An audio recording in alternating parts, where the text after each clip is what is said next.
ஊரு தோட்டத்துல ரோசாப்பு பூத்திருக்கு தமிழனுக்கு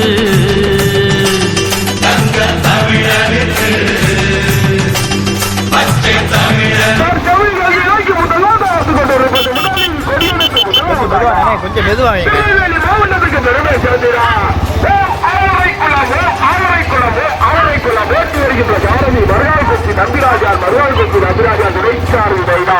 முதலில் குடியரசு முதலாம் வேர்வை வடிச்சு உழைக்கிற இனந்தா எனக்கு உறவாகும் என்றும் நேர்மை வழியில் நடக்கிற மனந்தா எனக்கு உயிராகும் ஏழை சனங்க கொடுக்கிற வாழ்க்கை நாளும் மதிப்பேனே இங்கே உழை குடிக்கும் குடும்பங்கள் சிரிச்சா நானும் சிரிப்பேனே நல்லவை எப்பவும் பிழைக்கணும் நன்மைகள் எப்பவும் தழைக்கணும் நினைச்சதெல்லாம்